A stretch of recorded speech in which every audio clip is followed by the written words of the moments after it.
Have you ever stopped to wonder if the history we've all been taught, the origin of our species, the nature of the cosmos, the whole foundation of human civilization, is actually missing its most crucial chapters? What if the absolute most profound truths about where we come from were deliberately deleted from the historical record just to keep us manageable? Well, welcome to today's Explainer. We are going to dive headfirst into a really fascinating, highly controversial collection of suppressed ancient texts and historical analyses that suggest a completely radical alternative to the story we all grew up with. So the sources claim this suppression really kicks off at the Council of Laodicea around 364 CE. The quote here says, "Church leaders met and decided which books belonged in the Bible. Enoch didn't make the cut. Canon 60 bans books that describe the structure of heaven." And you have to ask yourself, why? Because these early authorities, culminating around the Council of Nicaea, deliberately chose to erase a massive narrative about extraterrestrial watchers. And think about how incredibly relevant that is right now. Now that society and governments are finally starting to openly admit to and discuss non-human intelligence or aliens, these suppressed stories of our origins found in books like Enoch are suddenly incredibly valuable. So today's explainer is broken down into two main concepts: the genetic hierarchy and the call to the new church. Let's jump right into it. Okay, to understand exactly where we are, we really have to look at how we got here. The sources essentially outline a systemic, multi-era cover-up designed to replace a populated, bustling cosmos with a sterile, empty void. According to these texts, it starts with the Babylon rewrite around 538 BCE. This is where Judean scribes allegedly inverted ancient Sumerian histories to invent the concept of original sin, basically keeping the population dependent and guilty. Then we hit the Roman lockdown around 325 CE, where the empire locked in the closed biblical canon, tossing out texts like Enoch to maintain strict governability. And finally, you have the colonial erasure in 1562 CE, where the Spanish literally burned thousands of Maya codices that mirrored this exact same ancient global grid across the Atlantic. To truly understand these suppressed origins, we have to talk about who these texts actually say created us. The Sumerian tablets call them the Anunnaki. The Book of Enoch refers to them as the Watchers. Now, our sources describe these beings not as, magical gods sitting on fluffy clouds playing harps, but as something far more mechanical. They were advanced, non-human intelligences or celestial principalities. The ancient texts present them as literal extraterrestrial astronauts and master genetic engineers who arrived on Earth hundreds of thousands of years ago and played a direct, physical, hands-on role in the genesis of early humanity. Now here's where it gets absolutely wild. The explicit nature of these ancient claims is just mind-blowing. In texts like the Atrahasis epic, deities like Enki are essentially described as high-level geneticists. According to translations from researchers like Zechariah Sitchin, these beings used advanced technology to splice hominid DNA, the earthly clay, with their own divine blood. But here's the kicker. Their goal wasn't to create an equal. They weren't making a friend. They were manufacturing a primitive worker designed specifically to toil in deep gold mines and massive agricultural centers. The theory goes that we were literally engineered to be a biological tool. But as you might guess, this ancient genetic factory eventually goes completely off the rails.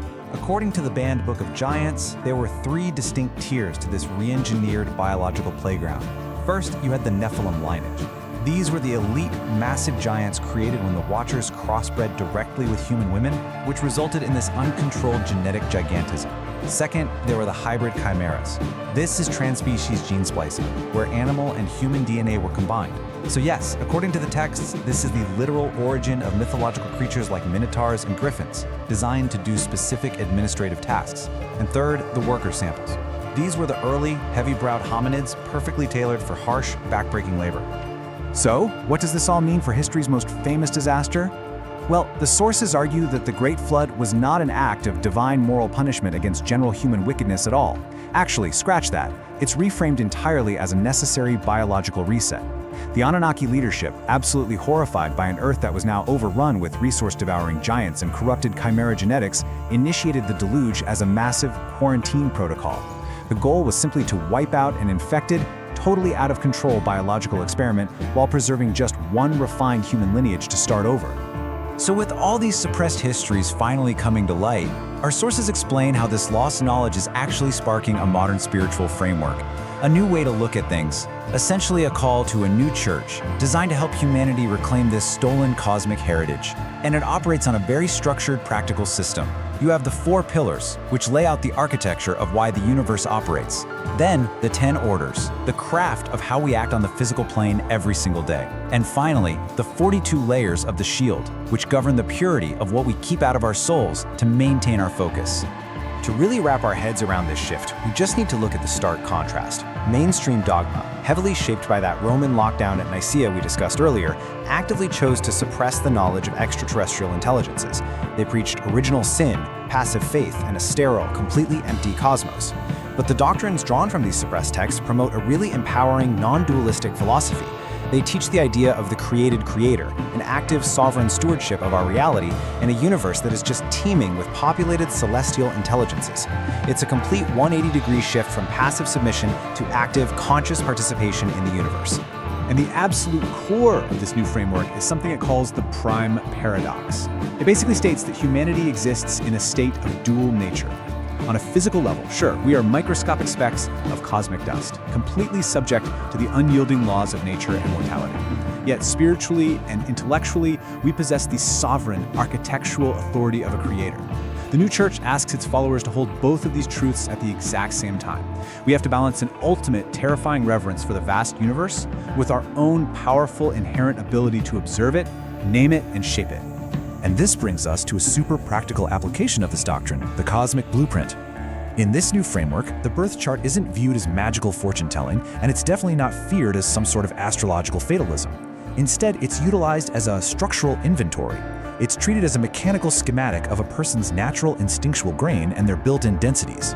The church embraces this under an aesthetic of vintage mechanical gravity, basically using the alignment of the stars to assemble hyper-resilient, perfectly balanced teams. It's like a giant puzzle where the visionary, floating energy of one person is structurally anchored by the dense, concrete-laying earth energy of another. Let's bring this down to earth and see how it builds a daily ethic, because this cosmic perspective translates into a highly practical, everyday standard of craftsmanship. The texts command absolute sovereignty over your own attention and labor. First, you have the sanctity of the workbench, the requirement to create a physical or digital space that is completely insulated from the chaotic noise of the modern world. Then, the law of visible residue, meaning true devotion is measured solely by the quality and physical residue of your daily labor, not just your thoughts. And finally, my favorite, the law of the finished scene, which demands absolute integrity and master craftsmanship even in the parts of your life or work that are completely hidden from public view. As we wrap up these incredible concepts, there's this one quote from the Church's core doctrines regarding the paradigm of sacred irony that just completely hits the nail on the head. It reads, "The universe possesses a profound, built-in sense of irony. The work of creation must be held with absolute, terrifying reverence, while the human ego must be held with none at all." This profoundly encapsulates the philosophical restructuring these suppressed texts demand from us. It essentially requires us to take our work, our craftsmanship, and our cosmic heritage incredibly seriously, without taking ourselves seriously at all. So we've journeyed from the suppressed, ancient genetic laboratories of the Anunnaki, past the deliberate historical lockdowns of early church councils, and right into the modern architectural frameworks of a totally new cosmic worldview. The historical narratives we've all just casually accepted as absolute truth may actually be the heavily edited, sanitized version of a much grander, far stranger reality. Which leaves us with one final, empowering thought to consider. How will you wield your own cosmic blueprint now that the veil is lifted? Thank you so much for joining me for this explainer. Until next time, keep questioning the narrative and keep building.